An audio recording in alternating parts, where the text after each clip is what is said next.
The morning fog hung heavy over Vinton Hill, making Detective Michael Reed's job even harder.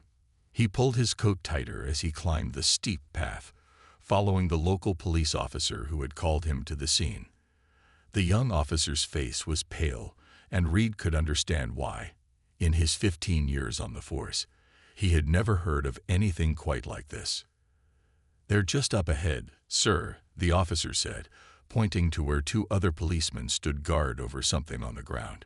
Reed's shoes crunched on the dried leaves as he approached.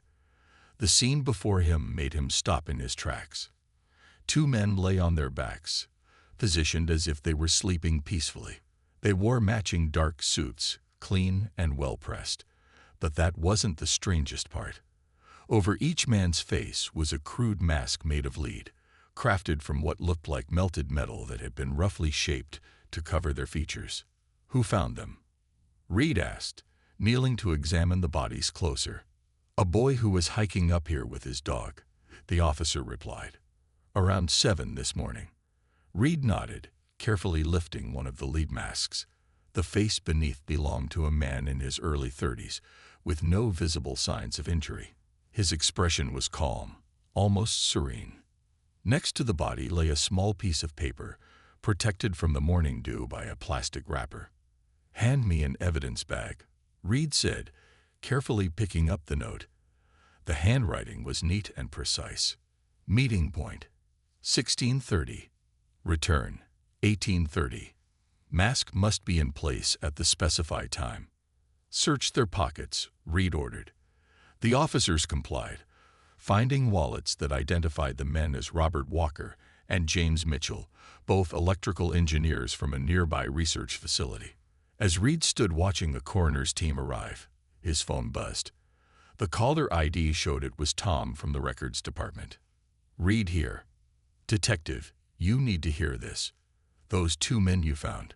They both withdrew all their money from their bank accounts 3 days ago. And get this, they bought parts from an electronics store and a sheet of lead from a metal shop the day before they died." Reed's interest peaked. "Any witnesses?" The store clerk remembers them clearly. Said they were excited about something, talking about making history and first contact. He thought they were just some science fiction nuts. Looking back at the bodies being photographed by the crime scene team, Reed felt a chill that had nothing to do with the morning air.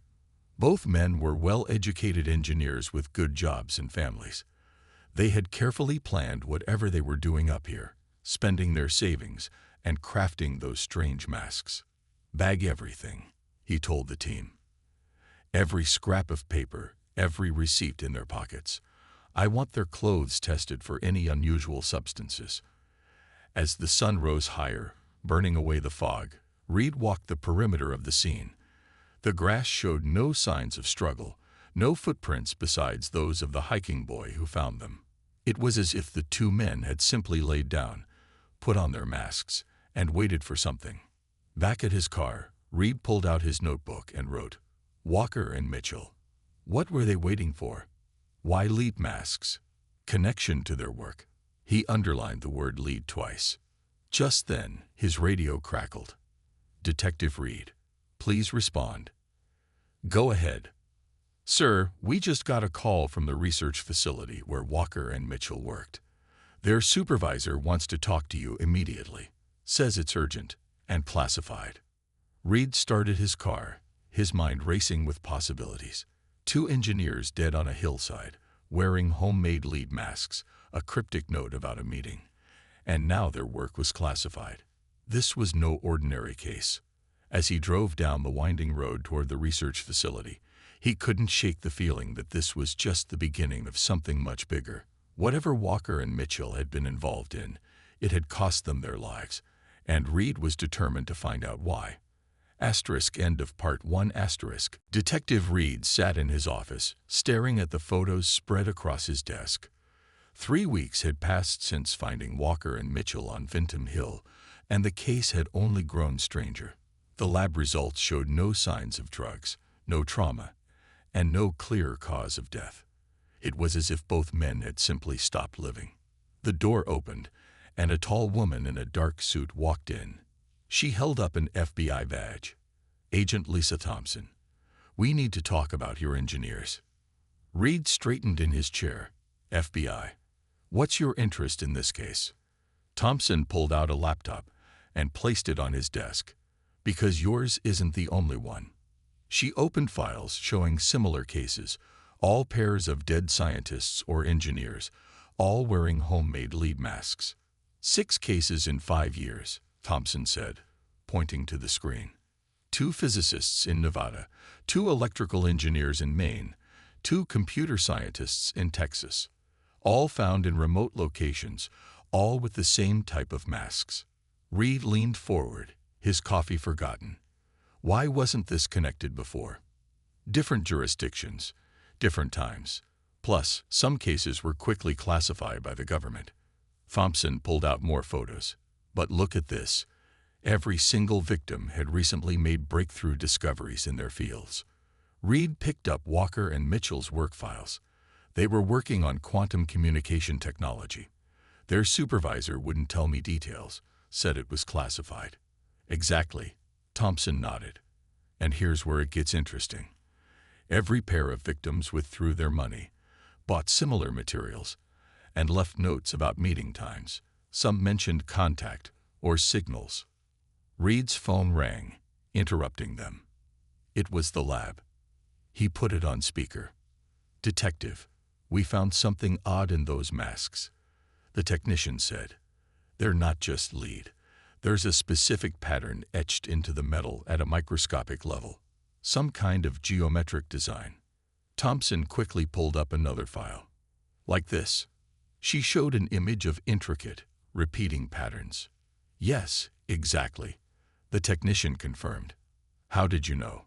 "Because every mask we found has the same pattern," Thompson said. "And according to our scientists, it's not random. These patterns could affect electromagnetic waves in very specific ways."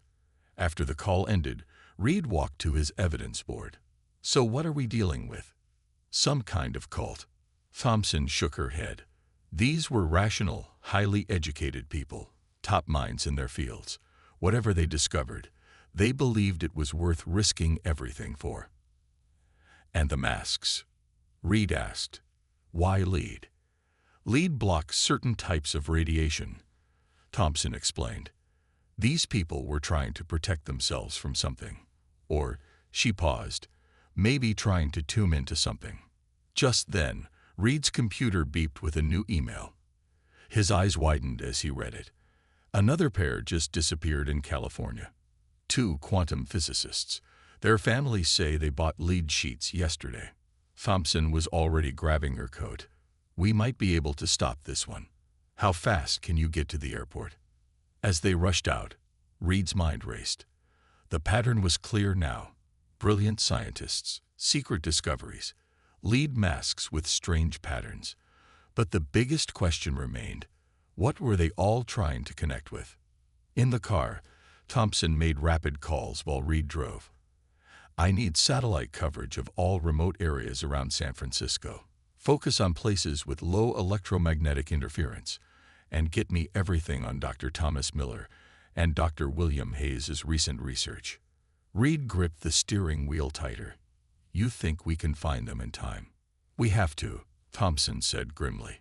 "Because I don't think these are suicides or murders. These people are trying to do something specific. And whatever it is, it's worth dying for." Above them, the afternoon sky darkened with storm clouds, and Reed couldn't shake the feeling that somewhere, right now, 2 more scientists were preparing to put on lid masks and meet whatever fate had claimed the others. End of Part 2. Dr. Emily Parker hadn't slept in 2 days. The SETI researcher sat in her dim office at the radio telescope facility, surrounded by printouts and humming computers. She rubbed her tired eyes and looked again at the data on her screen. What she saw there made no sense, but it was real. Her phone rang. It was Agent Thompson. "Dr. Parker, please tell me you found something," Thompson said. "I did," Emily replied, her voice shaking slightly. "And you're not going to believe it. Can you and Detective Reed come to my lab? Now?" An hour later, Reed and Thompson stood in Emily's office, staring at the wall of screens showing colorful wave patterns. These are electromagnetic readings from all 6 locations where bodies were found, Emily explained, pointing to the displays. At first, they look like random background noise. But watch this. She typed on her keyboard, and the patterns shifted. They're identical, Reed said, leaning closer. Exactly, Emily nodded. Each site has the same electromagnetic frequency pattern. It's faint, but it's there. And here's the weird part. These patterns match theoretical models for quantum entanglement communication. Thompson frowned. In simple terms, please. Emily took a deep breath. Quantum entanglement is when 2 particles are connected in a way that transcends normal space and time. Scientists think it could be used for instant communication across any distance, even across galaxies. And you found this pattern at every death site? Reed asked.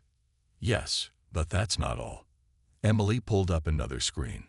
Remember those geometric patterns in the lead masks? They're not random. They're like antennas, tuned to these specific frequencies. Thompson pulled out her phone, showing messages about the missing California scientists. Dr. Miller and Dr. Hayes are still out there somewhere. Can you track this signal? Emily nodded, already turning to her equipment. The signal's stronger in places with less electromagnetic interference. I can write a program to scan for it, but it'll take time.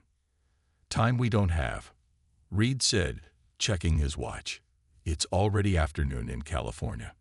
Emily worked quickly, her fingers flying over the keyboard. Suddenly, all her screens lit up with alerts. Wait, something's happening. The signal, it's getting stronger. The computer showed a map with a blinking red dot in the California mountains. There, Emily pointed. That's got to be them. Reed was already calling for a helicopter while Thompson coordinated with local police. Emily grabbed her portable equipment. I'm coming with you, she said firmly. You need someone who understands these signals. As their helicopter flew over the California wilderness, Emily kept her eyes glued to her instruments. The signal was getting stronger. Through the headset, they heard local police were already heading to the area by car. Look there. Reed pointed to a clearing on a hilltop. 2 figures lay on the ground, lead masks glinting in the sunlight. The helicopter landed, and they rushed out. The 2 scientists were still alive, but unconscious. Emily's equipment was going crazy, beeping wildly.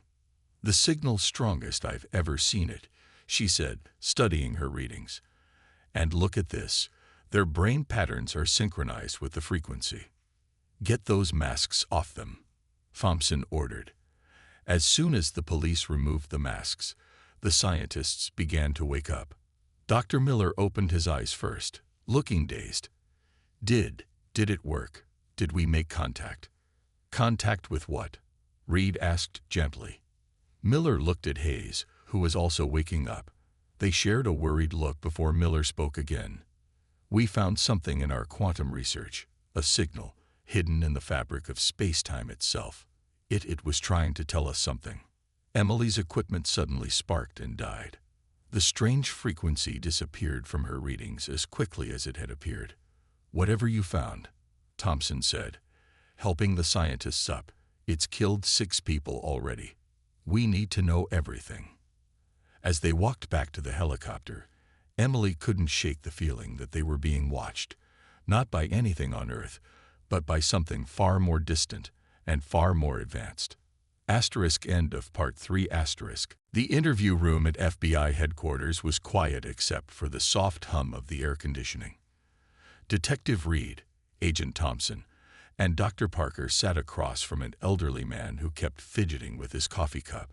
His name was David Collins, a retired physicist who had come forward after seeing the news about the California scientists.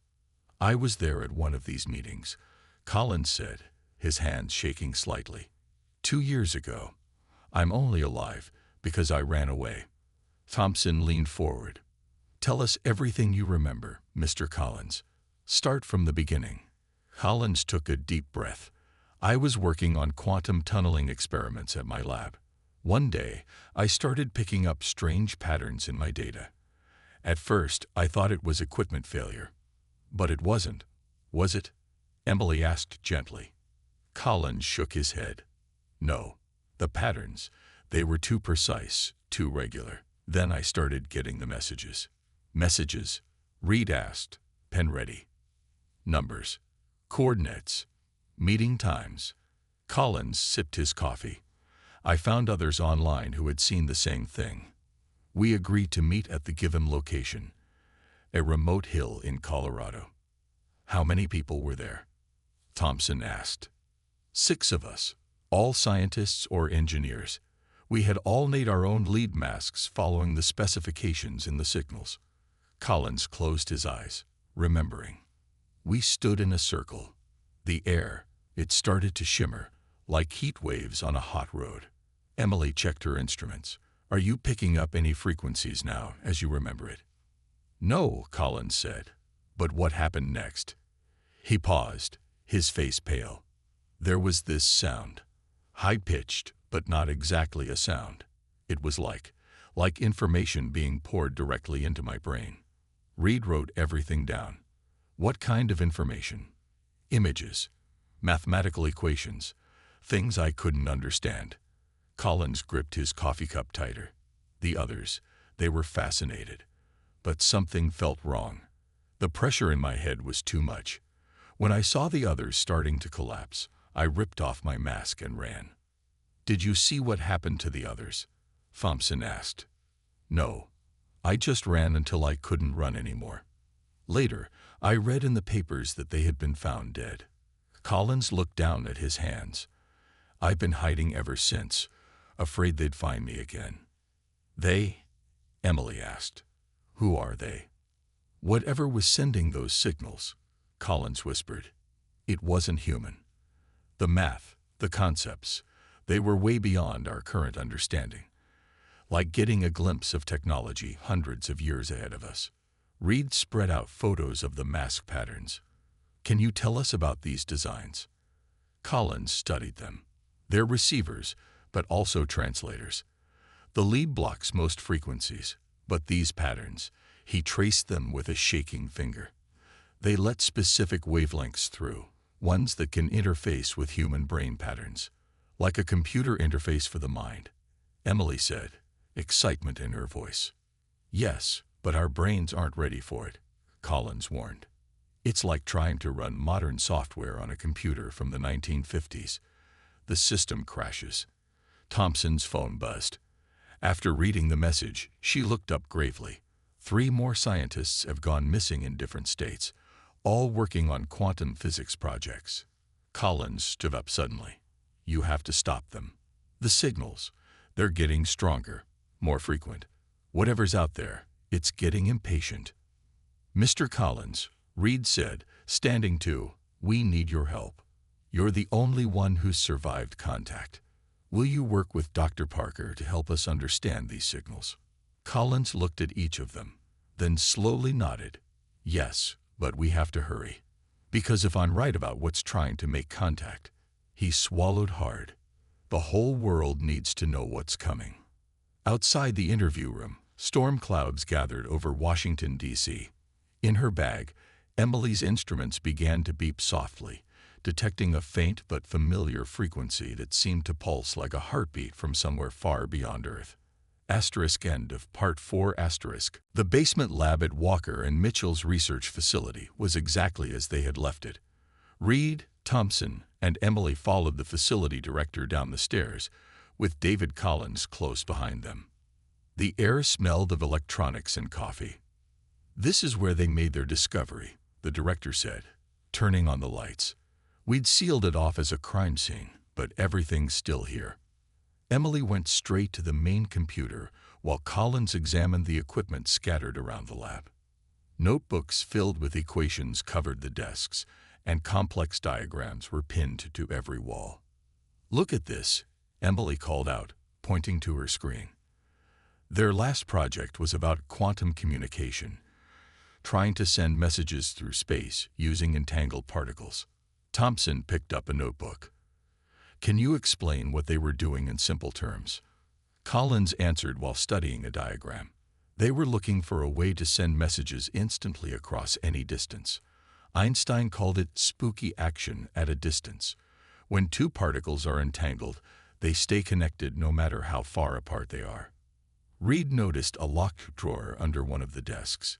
Using the key the director provided, he opened it and found a thick folder marked HFY Sci-Fi. Emily, Reed called, "You need to see this." The folder contained printouts of wave patterns, the same ones Emily had detected at the death sites. But these were from 3 months before Walker and Mitchell died. "They found it first," Emily whispered, spreading out the papers. They weren't just researching quantum communication. They had detected someone using it already. Collins picked up one of the printouts, his hands trembling. "These patterns, they're the same ones I saw in Colorado. They were receiving signals from whoever they are." Thompson's phone rang. After a brief conversation, she turned to the others. "The missing scientists we were tracking. 2 more pairs have been found. Same lead masks, same positions." Reed slammed his fist on the desk. "We're missing something. Why are they dying? What's in these signals that's killing them?" Emily suddenly sat up straight, staring at her computer screen. "Wait. According to their notes, Walker and Mitchell didn't just detect the signals. They built a device to decode them." "Find it," Thompson ordered. They searched the lab thoroughly. Behind a false wall panel, they found a strange machine about the size of a microwave. It had thick lid shielding and delicate crystal arrays inside. "This is it," Collins said, examining the device. "It's similar to what I was working on, but more advanced. They figured out how to translate the quantum signals into something we could understand." Emily connected her laptop to the machine. "There's data stored in here. Give me a minute to access it." As they waited, Reed noticed something odd. The lead masks they were wearing when they died. They're different from the others. "Look at these design sketches." He was right. The masks Walker and Mitchell made had additional patterns, more complex than the others. They weren't just trying to receive the signals, Collins realized. They were trying to send one back. Emily's laptop suddenly beeped. "I've got it." The last file they accessed. She went quiet as she read. "What is it?" Thompson asked. "It's a message," Emily said. "The signals. They're an invitation. An advanced civilization has been reaching out, trying to share knowledge with us. But the information is too complex for our brains to handle directly. That's why everyone died. Information overload." "Except the message kept coming," Collins added. "Getting stronger, trying to reach more scientists. Like they're desperate to communicate with us." Reed looked at the dates in Walker and Mitchell's notes. They spent months building that device, testing it. They knew the risks of direct contact, but they went to that hill anyway. Why? Emily found another file. Because they thought they had solved it. Look, they believed the right mask design could protect the human brain long enough to establish two-way communication. They were trying to answer back. Just then, all their phones buzzed at once. Emergency alerts were coming in from around the world. More scientists had disappeared, not just in America now, but in every major country. "It's accelerating," Collins said quietly. "Whatever they are, they're done waiting. They want an answer." Thunder rolled outside as storm clouds gathered. In the basement lab, Emily's equipment began picking up the strongest signal yet, pulsing like a heartbeat, getting closer and closer. End of Part 5 *. Emily hadn't left Walker and Mitchell's lab for 3 days. Empty coffee cups littered her workspace as she studied their quantum communication device. Collins helped her, while Reed and Thompson coordinated with authorities worldwide about the growing crisis. More scientists were disappearing every day. "I've got it," Emily suddenly shouted, making everyone jump. "I've decoded more of the signal. You need to see this." They gathered around her computer screen. Strange symbols flowed across it, slowly changing into English text. "How did you do it?" Thompson asked, watching the translation appear. Walker and Mitchell's device was the key, Emily explained. They built it exactly right, but they didn't have enough power to use it safely. That's why they died. Reed leaned closer to read the message. To Earth's scientific community. We have observed your technological progress. You are ready for first contact, but your biological limitations prevent direct communication. We offer knowledge to help you evolve beyond these limitations. The price of progress is high, but necessary. There's more, Emily said, typing quickly. The signal contains scientific information, blueprints for advanced technology. Look at this. New images appeared, designs for machines unlike anything they'd seen before. Collins studied them with wide eyes. This is incredible, he whispered. Quantum computers, clean energy systems, space travel technology. This could advance humanity by centuries. Thompson's phone rang. After a brief call, her face turned grave. The president's been briefed. They're calling an emergency meeting of world leaders. We can't keep this secret anymore, Reed said. Too many scientists are dying trying to answer this call. Emily's computer suddenly sparked, and the screens flickered. The signal was getting stronger. They're not just sending data anymore, Collins said, checking the readings. They're trying to establish real-time communication. New words appeared on the screen. Your scientists' sacrifices are regrettable but enlightening. They prove your species' dedication to knowledge. We offer a choice. Continue individual attempts at contact, resulting in more deaths, or work together to build proper interface technology. Time is limited. Others watch your development. Reed looked at the designs again. These machines they're showing us, could they really help us communicate safely? Yes, Emily said, but it would take a worldwide effort to build them. And look at this part of the message. Others watch your development. We're being tested. Thompson was already making calls. The government wants to keep this quiet, prevent panic. That's exactly what we can't do, Collins argued. I ran away once because I was scared, but now I understand. They're not trying to harm us. They're trying to help us take the next step in human evolution. Suddenly, all electronic devices in the lab went crazy. Phones, computers, even the lights flickered in a strange pattern. Emily's translation program showed new text.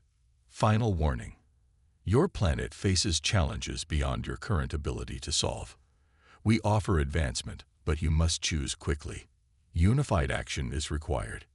Individual attempts at contact will continue to fail fatally.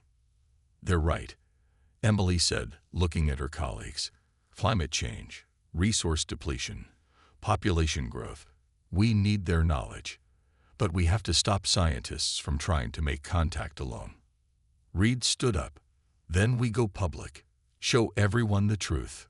The government won't like that, Thompson warned. People are dying, Collins said firmly. They deserve to know why. Emily started copying the data to secure drives. We'll need to show them everything. The signals, the translations, the blueprints. Prove it's real. Outside, the sky had grown dark with storm clouds. The air felt charged with electricity. In labs around the world, more scientists were detecting the signal, preparing their masks, ready to risk everything for knowledge. They had to act fast.